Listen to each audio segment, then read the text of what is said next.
The room smelled like roses and old varnish, that expensive country club gloss that hides everything under a shine. Crystal chimed as servers cleared plates. My sister's laughter floated across the table light and practiced. When I stepped back from the hallway, drying my hands on a linen towel still damp from the restroom, I saw her laptop open in a side room, the blue glow spilling across a polished oak table. One careless glance became two. Two became a freeze. There on the screen, my lab's language, our formulas, our failure notes and fixes copied into a document titled Nutri-Evo Competitive Analysis. My mouth went dry. In the dining room, someone raised a toast to 60 golden years. In that little meeting room, the cursor blinked over my life's work, packaged for a paying audience. I didn't say anything then. I closed the lid with trembling fingers and stared at my reflection in the black shell mascara, steady jaw set, the kind of face you learn to keep when your family loves appearances more than people. I walked back through ballroom lights that made everyone look wealthy and kind. Amanda looked up from beside our father, hand on his sleeve like a promise. She smiled at me across the linen as if the last hour were a photograph she already planned to post. Before I go on, tell me where you're listening from down in the comments. And if you've ever seen someone reach into your life with a pretty smile and an empty hand, hit the like button, share this with someone who'll understand, and make sure you're subscribed so you don't miss what comes next. Because to understand why that birthday ended in rain and silence, you need to know how long I'd been taught to turn down my own volume. I grew up in a townhouse with tall windows on Beacon Hill. The kind of house where the staircase creaked in one place, and the housekeeper learned to step around it. On Sunday evenings, my father polished his shoes in the study, while market news murmured from a radio. My mother laid out the week in a neat stack of calendars. Our family name was a coat we were expected to wear without snagging the threads. Amanda could glide through those rooms like she'd been born to them, hand on a hostess's elbow, a laugh delivered at the right pitch. Jackson learned to argue in complete paragraphs by 16. I learned what happens when oil hits a hot pan and why heat isn't just temperature, but time. There were warning signs early. The day I turned the kitchen into a lab age 12, chasing a binder that would make a veggie burger bite the way a steak does. The smoke alarm scolded us all. My father didn't shout. He closed the window and took my set of pipettes like a principal collecting a slingshot.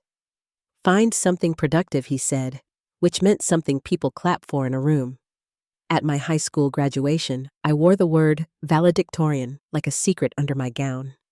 The photo on my desk still shows my parents already angling toward the parking lot. Amanda had to perform at a private home in the Back Bay, and our name had to be seen in the right foyer. My chemistry teacher pressed a slim blue-wrapped book into my palms and told me the world needed my mind. I believed her.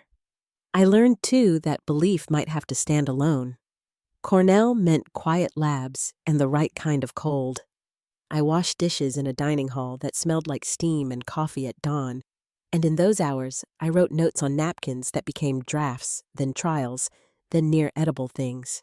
Professor Catherine Lambert would stand in a doorway and hum at my whiteboard as if the equations were a radio station she liked. "New not derivative," she said one afternoon, tapping the corner where I'd sketched a chain of proteins and spaces between. "Keep going." Home calls were shorter. Amanda had landed a client at 23. Jackson had a partnership offer on the table. If I mentioned texture thresholds or enzymatic windows, there was a pause long enough to hear the dishwasher. Back in Boston, after graduation, I set up tiny plates on the same dining table where we'd celebrated promotions and retold vacation stories. My father checked his watch while the product warmed. My mother scrolled without looking up. "It has a weird texture," Amanda said, pushing her fork away. My pitch deck sat at one end of the table like a patient in a paper gown. 2 hours later, she mentioned needing $50,000 for her firm's expansion. A Mont Blanc pen appeared. Jackson's buy-in had cost twice that. The check had cleared last spring. My numbers, it seemed, were someone else's hobby. I learned to work at night. The commercial kitchen we rented smelled like flour and bleach, and hope left on too long. Daniel turned feedback into strategy that felt like wind at our backs. Sophia could coax a machine into behaving with half a wrench and a good word. We failed with grace until we didn't fail so much. A year in the lights stayed on without an apology. And then, Terra Foods' big reel, the kind of contract that makes landlords shake your hand, leaned in to listen. Which is why my hands shook at the country club holding a phone with screenshots of my sister's file names. I waited until the cousins and their coat check tickets disappeared. The roses smelled stronger when the room emptied. I stood by the cake knife and asked Amanda to step aside. She did after kissing my mother's cheek and squeezing our father's arm like punctuation. "I saw your laptop," I said softly, because soft was how we survived. I saw our formulations in a deck with a competitor's name on it. She blinked one too and smiled like she did at clients who didn't tip well. "Winnie." "Please don't call me that. This is market research," she said, tapping her temple. "Everyone does it. You're being dramatic." My father drifted over, drawn by the gravity of raised voices. Jackson took up position, cufflinks shining. I handed my father the phone. "This is proprietary," I said, "the way you'd tell a paramedic where the bleeding starts." He scrolled with 2 exact swipes and handed it back. "These look like industry notes," he said, already bored. "Amanda works with many firms. They're ours," I said steady. "The error in sample 12B. We fixed that last week. That note is in our internal files, word for word." Amanda's eyes cooled. "Are you calling me a thief on Mom's birthday?" My mother, who is very good at removing tumors and very bad at removing tension, pressed a napkin to the corner of her eye. Jackson's voice landed in the middle like a gavel. "You always make things about you," he said, and because the sentence fit the furniture, the room accepted it. "Enough," my father said, and his voice carried the same weight it had when we were children, and he could end a day with a word. "Winifred apologized to your sister." I thought of a dozen ways I could say no. I chose the one with the smallest blast radius. "I'm not apologizing for telling the truth." His jaw set. "Then you should leave." I reached for my coat on a brass hook. No one stopped me. It had started to rain, the good kind of rain that cleans a city, and the bad kind of rain that makes you feel like you deserve it. I was halfway across the parking lot when my phone began to buzz. "Emergency, call me now," Daniel had texted. The message landed in my chest like a dropped plate. I borrowed the awning of a darkened florist shop and pressed call water, tapping the pavement in a soft, relentless drum. "Terra Foods is backing out," he said without greeting. "They said there are concerns about the uniqueness of our tech." I stared at a doorway wreath, the ribbon slick with rain. They talked to someone. They talked to the competitor, he said, each word a measured blade. "We both know which competitor." I didn't answer. Not because I lacked one, but because admitting it in a storm felt like handing lightning a metal rod. I listened to Daniel breathe, steadying his anger on my behalf. In the background, I could hear the hum of our lab's walk-in, and Sophia's voice, calm, practical, asking where to put the new boxes to stay under budget if the money didn't land. "I'm on my way back," I said. "You don't have to. I'm on my way," I repeated, and hung up before the kindness could make me cry. The highway to New York after midnight is a kind of truth serum.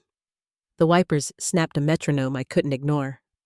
I thought about the birthday roses, the crystal, the way my father had handed my phone back like he'd been offered a brochure for a charity he didn't support.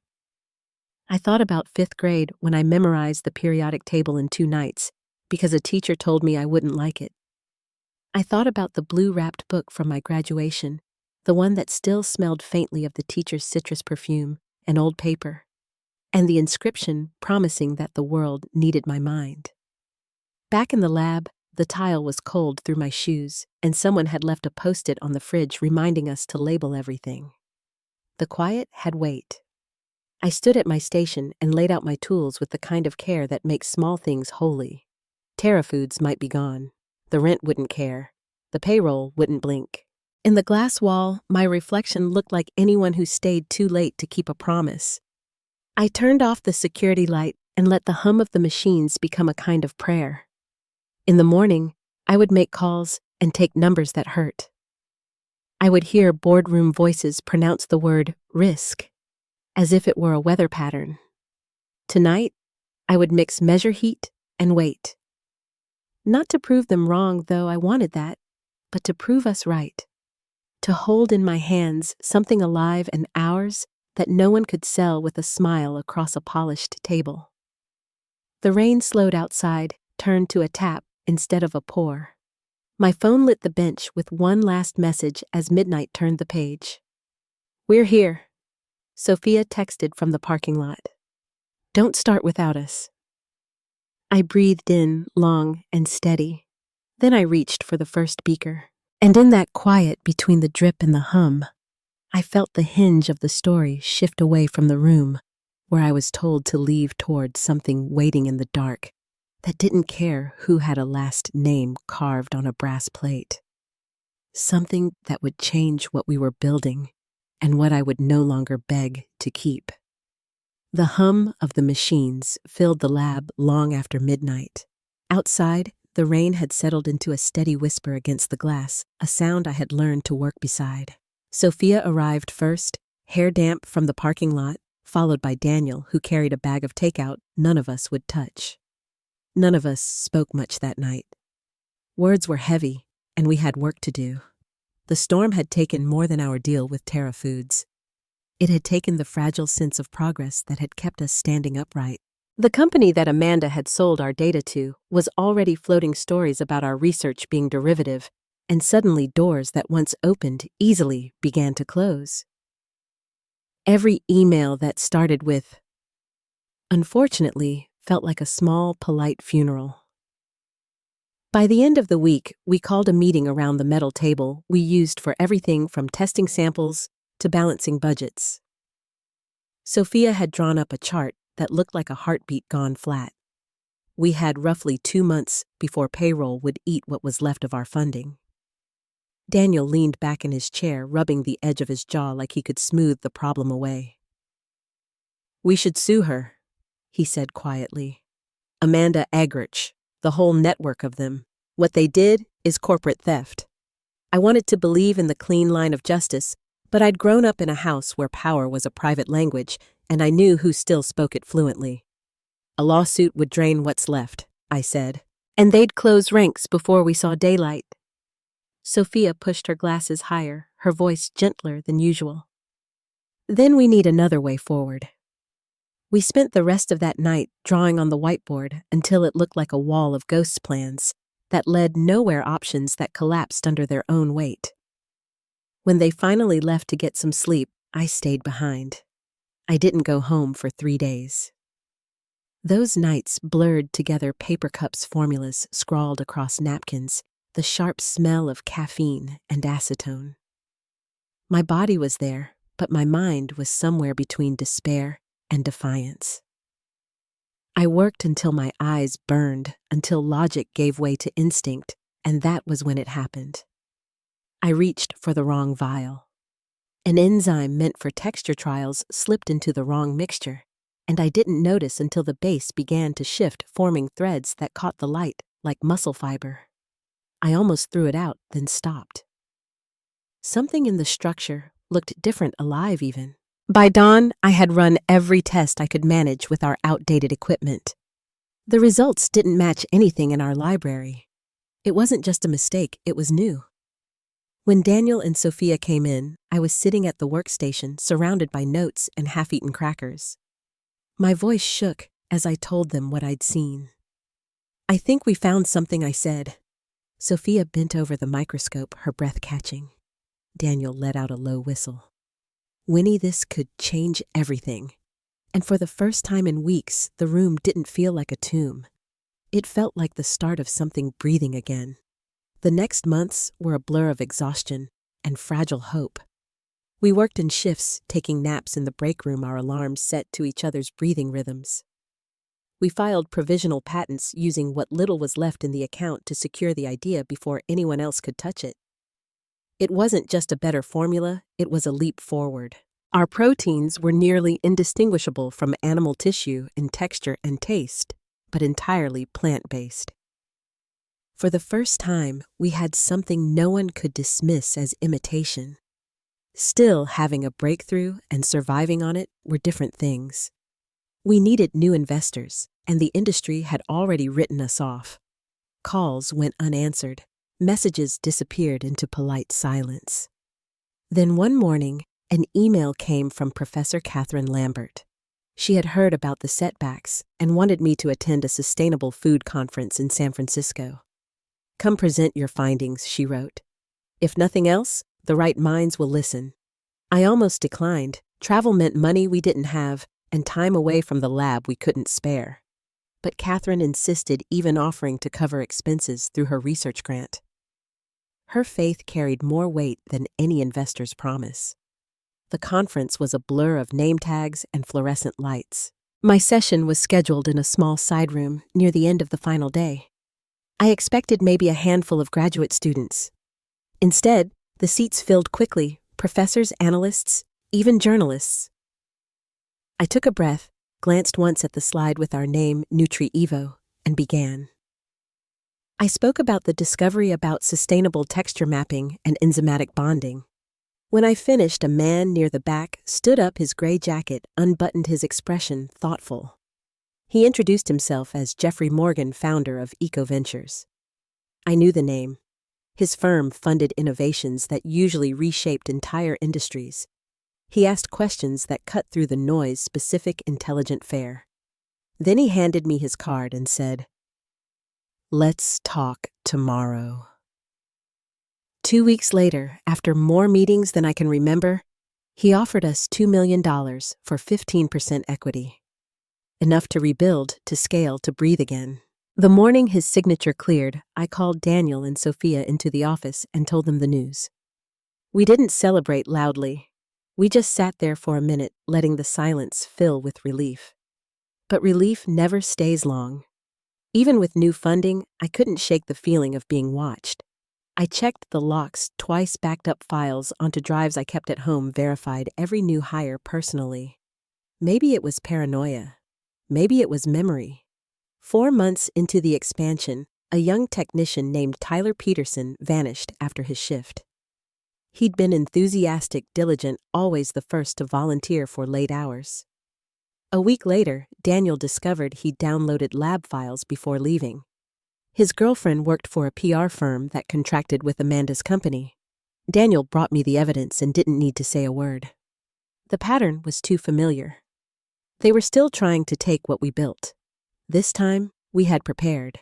The data Tyler stole was outdated, carefully staged as a decoy. Our real breakthroughs were encrypted and stored offline. When Agric released a press statement about exciting new developments, the industry barely blinked. The timing was too obvious. The narrative had changed. Jeffrey called it poetic symmetry. The theft that had destroyed us had forced us to create something beyond imitation. Still, the pressure was suffocating. Agric was larger, faster, connected to retailers we couldn't even approach. One night, during a strategy meeting, Daniel stood by the whiteboard with a marker poised above a map of distribution networks. "If we can't beat them here," he said, drawing a circle around the United States, "we'll go somewhere they aren't." Sophia leaned forward. "Asia," she said quietly. "Their plant-based market is exploding. They don't have the same entrenched competitors." The idea seemed impossible at first. We were still recovering, still small. But Jeffrey agreed. "They'll expect you to fight on their turf," he told us. "Don't. Take the fight where they can't follow." For the next months, we built toward an international launch. We studied local diets, adjusted flavors, learned cultural nuances. Our kitchen smelled like spices from 3 continents. By the time the San Francisco Food Innovation Expo arrived, we had something to show the world. Our booth was simple but alive, clean lines, warm lighting, and plates that steamed with new possibilities. On the first morning, people stopped mid-aisle to taste. Their eyes widened, not politely, but genuinely. By afternoon, representatives from Green Future, a major Asian food distributor, asked for a private meeting. That evening back at the hotel, we learned Agric was circulating rumors that our process was unsafe. Amanda's name appeared again in the whispers. I felt the old ache rise, but Jeffrey stayed calm. "Let them talk," he said. "We'll show proof." We fast-tracked our safety certification through FoodSafe Global, one of the strictest bodies in the industry. Their approval arrived just hours before the expo doors opened for the final day. We framed it beside our samples. The crowd that gathered couldn't miss it.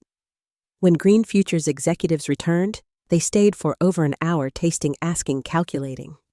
They wanted exclusivity for Asia, and we began negotiations that stretched long into the night. By the time the contract was signed, $500 million in licensing and distribution rights, I could hardly feel my hands. It was the largest deal in our sector's history. Agar Chicha's press release the next morning read like an obituary. The next days passed in a haze of headlines and interviews.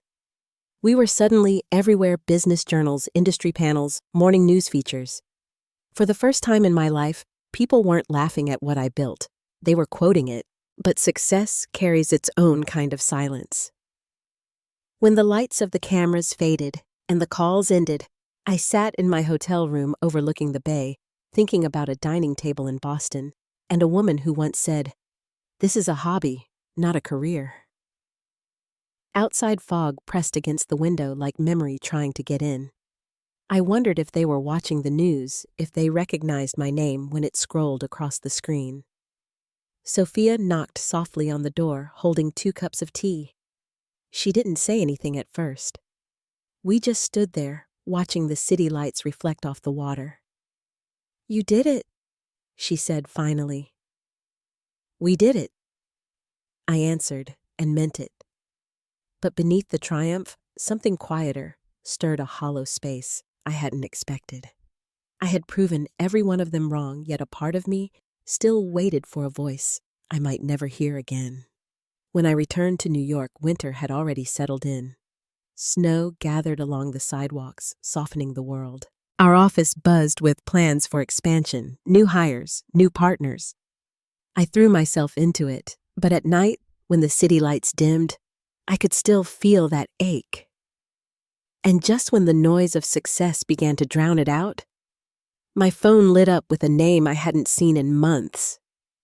Amanda. The screen glowed for a long time before I let it ring out, but the sound lingered in the air long after it stopped. I thought of the storm that had started all of this. The birthday laughter, the silence after the door closed behind me. I thought of what it cost to get here. Then I turned off the light and sat quietly in the dark, waiting to see what would come next. The phone didn't stop ringing that night. Amanda's name appeared 3 times before I finally silenced it, but her voice still lingered in memory, the practiced warmth, the bright layer that always hid an angle underneath. For days, I let the calls go unanswered, convinced I could simply outwait her. Success, I told myself, was the only response I needed. Yet silence has a way of echoing. When her message finally came through, it wasn't about business. It was about Christmas. She said our parents wanted the family together, that it had been too long. Her tone was honeyed, almost tender. Against my better judgment, something softened. Maybe it was the time of year, or the exhaustion that comes after winning a war. I agreed before I could talk myself out of it.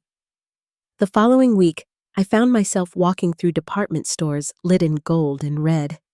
I hadn't bought gifts for my family in years, but habit guided me.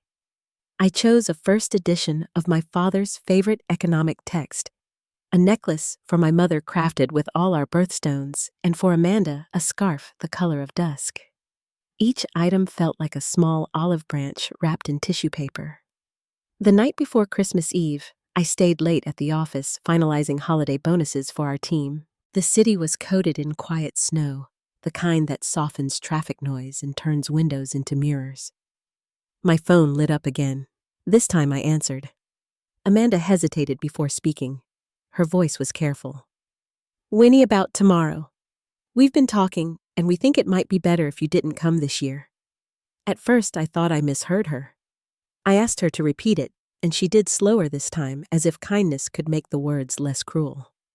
She said there was still tension, that some healing needed to happen after the accusations I had made. My throat went dry. "So, you're uninviting me?" I said. "No, just postponing," she replied quickly. "You're not ready to be around everyone yet." I stared out the window, the lights of passing cars sliding over the snow. "Not ready," I repeated almost to myself. Understood. When I hung up, the office was silent, except for the low hum of the heating vents. The gifts sat beside my desk, wrapped and perfect-looking, suddenly absurd. I carried them into the storage room, set them carefully on a high shelf, and turned off the light. That night, I ordered Chinese takeout and opened a bottle of wine. The television flickered softly in the background, showing families laughing in commercials for things I didn't need. I wasn't angry. Anger burns fast. What I felt was heavier, like something settling into the bones. At some point, I stopped flipping channels and froze on a familiar face, my own. The anchor's voice was steady, professional.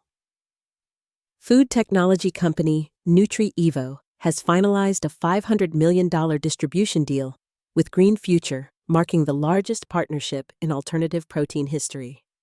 Footage followed our team. The interview I'd given weeks earlier, never thinking it would air. My name filled the screen, and for a moment, I just watched. The world that had ignored us was now speaking our language. The anchor continued mentioning that our former rival, had shelved its competing product line. The irony wasn't lost on me. All that theft, all those lies, and now their empire was crumbling under its own weight. I muted the television and sat in the quiet glow of the city lights. Outside, flakes drifted past the window like tiny sparks in slow motion. Pride and sorrow mingled so closely I couldn't tell them apart. I had everything I'd ever worked for, yet no one to call who would understand what it cost. Morning came pale and cold. I had fallen asleep on the couch, the half-empty wine glass still on the coffee table. The phone rang again, but this time it wasn't Amanda. It was the front desk. A man's voice introduced himself as Marcus from security. "Ms. Williams," he said, "there's a group downstairs asking to see you. They say they're your family." For a few seconds, I couldn't find my voice. "My family?" "Yes, ma'am. Parents, a man and 2 women. Should I send them up?" I told him to wait 15 minutes. The shower water felt sharper than usual. I dressed quickly, not in armor, but in something that might pass for peace. Dark jeans, a cream sweater, gold earrings my mother once gave me before I left for Cornell. On the elevator ride down, I practiced breathing evenly. They were waiting near the lobby windows, their suitcases stacked neatly beside them. My father wore the same kind of winter coat. He'd always favored navy wool with brass buttons. My mother clutched her gloves in both hands, twisting them slightly as she spoke to the concierge. Jackson and his wife stood nearby, and Amanda lingered a few steps behind her, smile poised but fragile. My father stepped forward first. "Winifred," he said, as if we'd spoken yesterday. "Merry Christmas." "This is unexpected," I replied. "What brings you to New York?" He exchanged a quick glance with my mother before answering. "We saw the news. The deal you signed, it's remarkable. We thought we should all be together this year, as a family." The words sounded rehearsed. "That's thoughtful," I said quietly. But Amanda already explained that I'm not ready to rejoin family gatherings. A crease appeared between my father's brows. "What are you talking about?" "She said it last night," I answered, turning to Amanda. "That it would be better if I stayed away." Amanda's color drained. "I told them you had work commitments," she murmured. My mother shifted uneasily. "Perhaps we can discuss this upstairs?" she said, glancing around the lobby. I led them to the elevator, the sound of rolling suitcases trailing behind like an afterthought. When we reached my apartment, they spread out automatically, as if inspecting a new listing. My father paused by the window looking at the city below. My mother noticed the empty takeout containers on the counter and hesitated, her expression unreadable. I folded my arms. You came all this way. What is it you really want? My father cleared his throat. We were wrong not to take your company seriously. We want to make that right. Your mother and I have resources that could help you expand. Family involvement could be mutually beneficial. There it was. Not reconciliation opportunity. The company's fully funded, I said. He smiled the way he did during business negotiations, patient but firm. Funding isn't everything. Guidance matters too. We have experience navigating large growth. Like Amanda had experience selling our research, I asked. The room went still. My mother's voice softened. Winifred, we understand you're hurt. You don't understand. I said, steady, but quiet. You saw proof and chose not to believe it. You told me to leave your house on my mother's birthday. Jackson looked uncomfortable. We've all made mistakes. Yes, I said. Some of us owned them.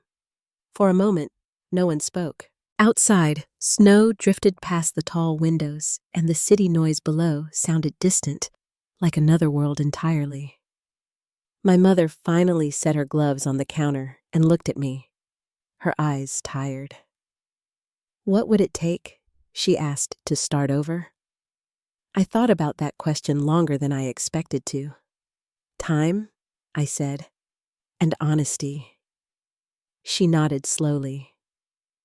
My father didn't speak, but something in his face shifted. Not apology exactly, more like recognition.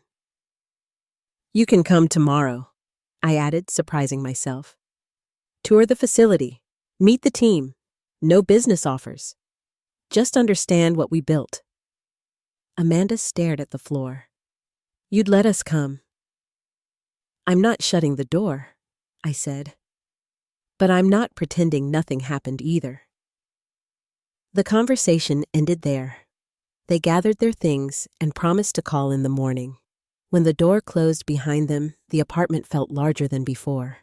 I stood at the window for a long time, watching the snow cover the streetlights one by one. The ache in my chest was different now, less about rejection, more about release. I didn't need their approval anymore. What I wanted was peace, the quiet kind that doesn't depend on anyone's permission. Later that night, Daniel called to check in. He and Sophia were organizing a New Year's gathering at the office for the team. You should come, he said. You've been carrying this company on your shoulders for years. Let us celebrate you for once. I promised I would. After we hung up, I poured a cup of tea and looked again at the gifts I had stored away. They were still in the closet, wrapped and waiting. I decided to keep them there, not as offerings, but reminders. Some doors would open slowly and some would stay closed forever. The clock struck midnight. Outside, the city hummed beneath a blanket of white quiet, but alive. I set my cup down, turned off the lights, and let the darkness settle. Tomorrow, they would see what we had built, what love and loyalty looked like when it came from people who chose you, not people who claimed you. And though I didn't know what the visit would bring, I knew one thing for certain. I was finally ready to meet them on my own terms. The next morning, sunlight spilled through the glass walls of the Nutri Evo headquarters, the kind of soft winter light that makes everything look sharper and cleaner than it really is. The air carried the faint smell of roasted coffee and sterilized steel. My parents arrived first, followed by Amanda and Jackson, the four of them stepping out of the elevator like they were entering a museum instead of my life's work. Daniel greeted them with the same calm professionalism he used in investor meetings. Sophia handed them visitor badges and offered a brief smile that didn't reach her eyes. I watched their faces as we walked past the open lab rows of stainless steel tanks, glass panels, and screens glowing with protein structure data. This is where it happens, I said, gesturing to the workspace where we'd nearly lived for years. My father nodded slowly, hands clasped behind his back.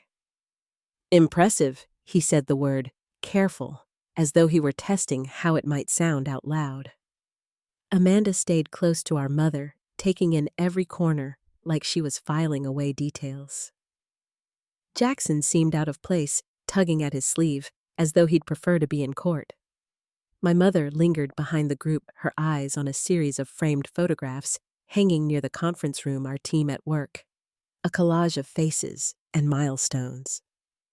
Sophia led a short demonstration describing how the enzyme process worked, how our discovery had changed the texture of plant proteins at a molecular level. I caught my father's expression as he listened, part admiration, part calculation.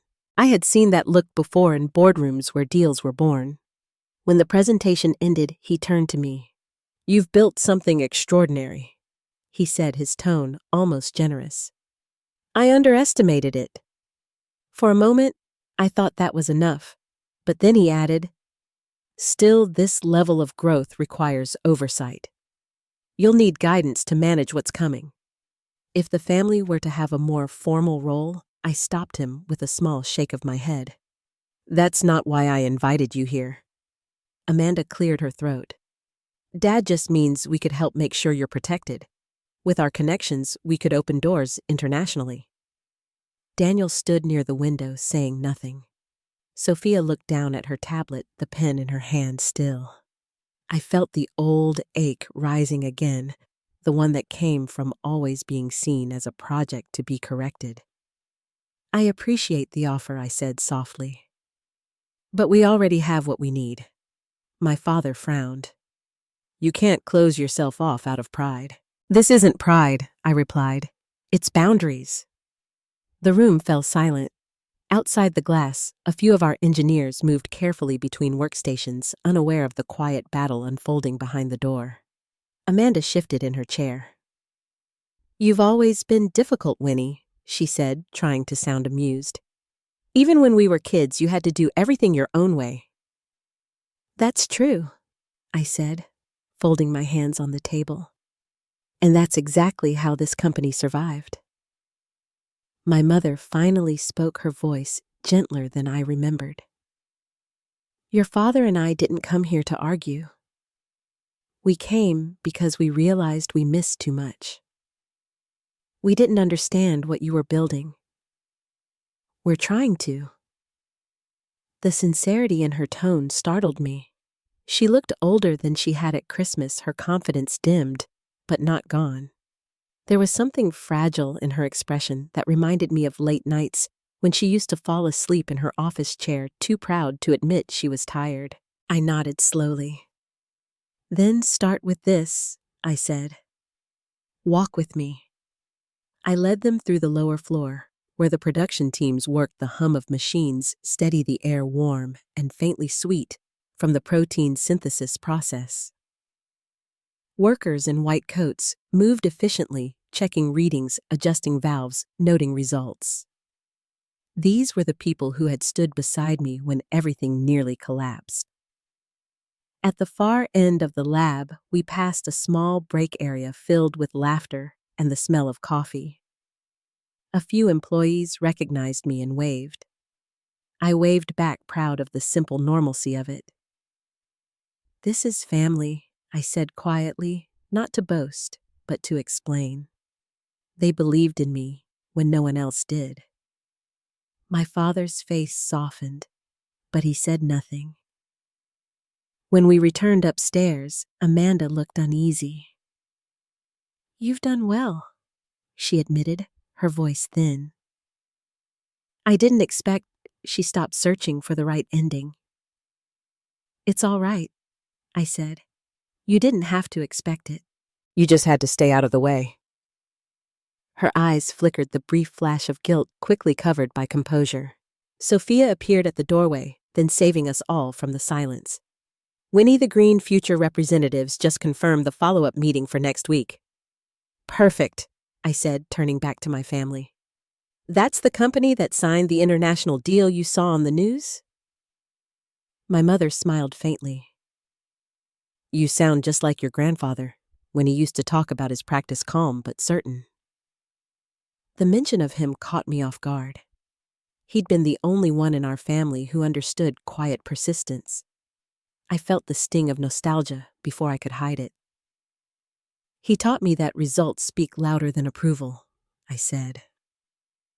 My father sighed as though weighing what to say next. Perhaps we all could have learned that lesson sooner. It wasn't an apology, but it was the closest thing he'd ever given me. I showed them to the elevator, thanked them for coming, and told them I'd be in touch. Amanda lingered for a moment, looking at the city through the glass wall. You really don't need us, do you? She asked. I thought about it carefully before answering. I still want family, I said. I just stopped asking for it in the wrong places. She nodded, the faintest tremor crossing her mouth. Maybe I deserve that. When the elevator doors closed, I exhaled slowly, my reflection dissolving in the mirrored panels. Later that evening, Daniel found me sitting in the quiet conference room, the city glowing behind me. They left, he asked. I nodded, peacefully for once. He leaned on the doorframe. That looked like closure. Maybe, I said, or the start of something else. For the next week, I worked longer hours than usual, driven not by obligation, but by a strange calm. When the day of the Green Future meeting arrived, I stood before a table of executives who spoke 3 languages among them, yet all understood the language of precision. They were expanding our distribution into Europe sooner than planned, citing overwhelming market demand. Their lead negotiator, Mr. Tanaka, smiled across the table. You have changed how the world thinks about food, he said. It's a rare thing to witness. I thanked him, though the words felt heavier than gratitude.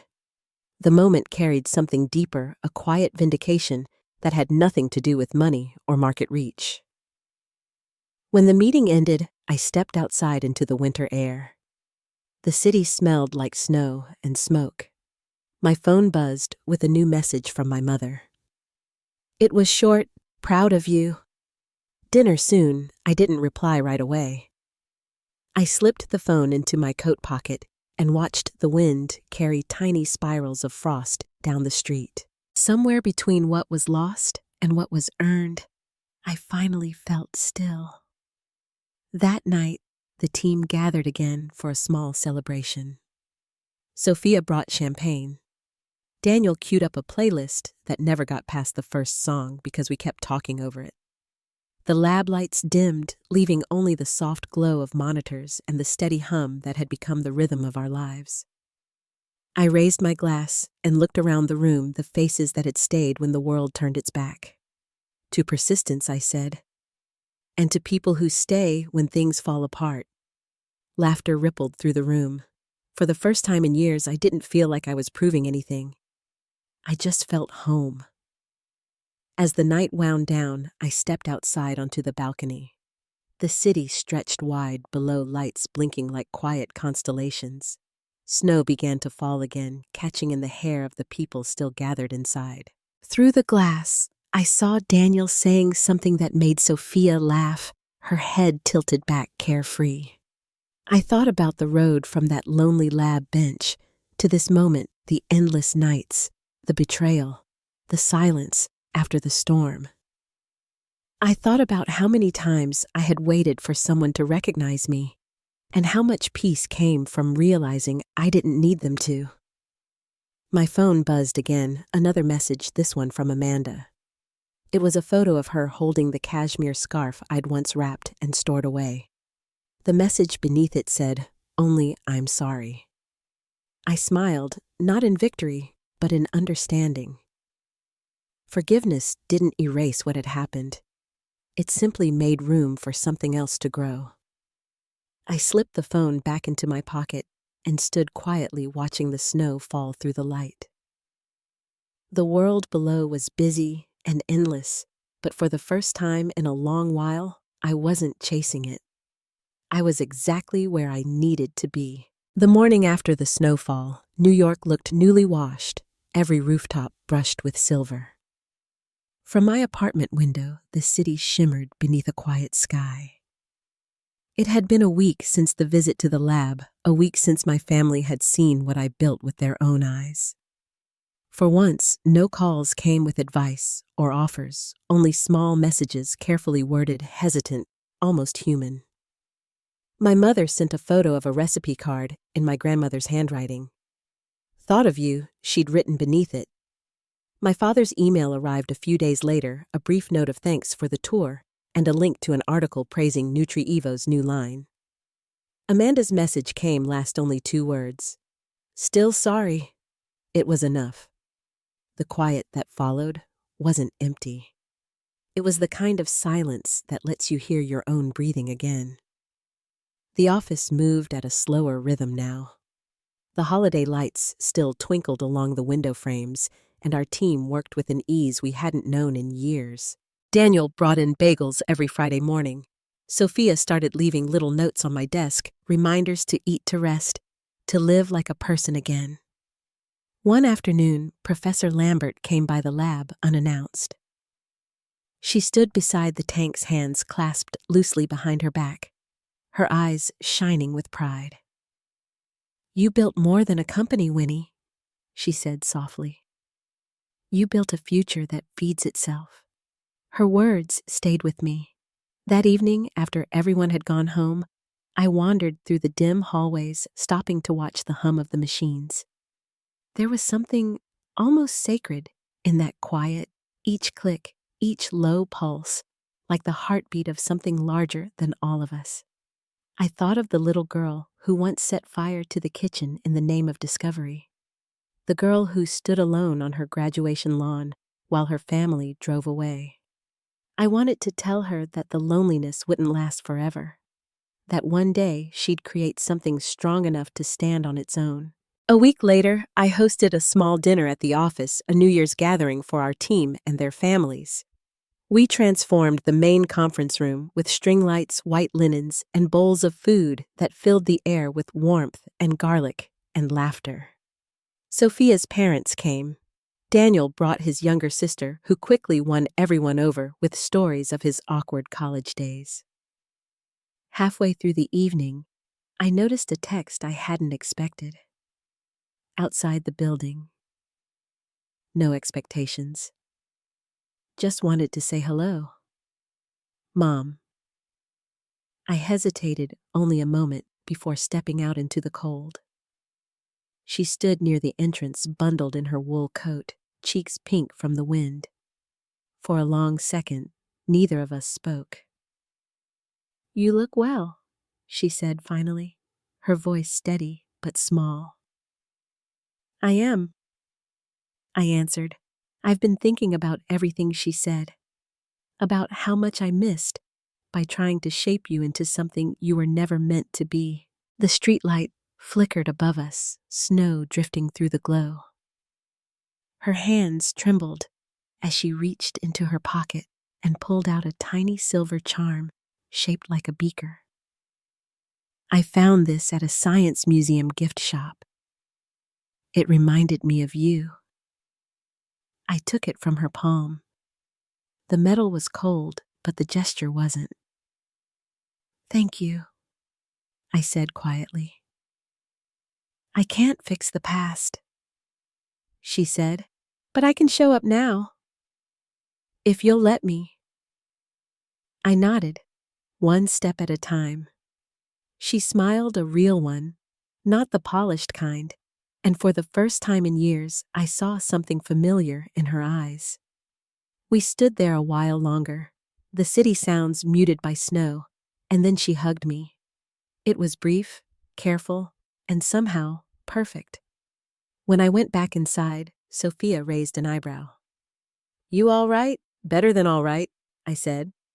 The night carried on with laughter and quiet toasts. We counted down to midnight, surrounded by the hum of friendship and possibility. When the clock struck 12, Daniel clinked his glass against mine. To starting fresh, he said. I smiled. To peace? I replied. The next morning, I woke early before the city stirred. I drove out to the riverfront where the skyline met the pale horizon. The air was sharp but clean, and the water reflected the soft blue of dawn. I walked until my fingers ached from the cold, thinking about the strange shape of forgiveness, how it rarely arrives with grand gestures, how it lives in small, quiet choices instead. Weeks passed. Business grew. Investors called, and interviews came and went. But my life felt different, lighter somehow. My parents began sending handwritten notes, small but sincere. Jackson forwarded an article about sustainable agriculture with a line that read, "Your work reminded me of this." And Amanda, to my surprise, asked if she could help sponsor a local food bank using part of her firm's outreach fund. I agreed with conditions, and she met everyone. We were not the picture of reconciliation, but we were something closer to truth. By spring, NutriEvo opened a new research wing named after Professor Lambert. The dedication ceremony was simple, attended mostly by staff and students. My mother came quietly and stood beside me as I cut the ribbon. She didn't say much, but when she reached for my hand, I didn't pull away. Later, I walked alone through the new corridor, the scent of fresh paint mingling with the faint hum of refrigeration units. Sunlight filtered through the glass ceiling, scattering across the polished floor. I paused at the end of the hall where a small plaque hung by the door. It read, "Innovation begins where doubt ends." I traced the words with my fingertips, feeling their weight. Doubt had followed me for years, my family's, the industry's, sometimes my own. But it no longer defined me. That evening, back in my apartment, I set the tiny beaker charm on the windowsill beside the blue-wrapped book from high school. The city stretched below, alive and endless. Somewhere in the hum of traffic and the whisper of wind against the glass, I heard peace settle in. I poured a cup of tea and sat by the window as the sun dipped behind the skyline. The sky turned the color of copper and honey, and I thought about how strange it was that closure could feel so quiet. Somewhere along the way, the need to be seen had turned into the joy of simply existing as I am. Family didn't mean approval anymore. It meant presence. It meant the people who stayed when everything else fell apart. I looked at my phone, at the long thread of messages from people who had become my chosen family. Daniel, Sophia, Professor Lambert. The laughter from last night still lingered in my chest like music after the song ends. Peace, I realized, isn't given. It's something you decide to keep. If this story spoke to you, tell me where you're listening from. I'd love to know. And if you've ever found strength in walking your own path, share this with someone who needs to hear it. Thank you for being here, and remember, sometimes the quietest victories are the ones that last.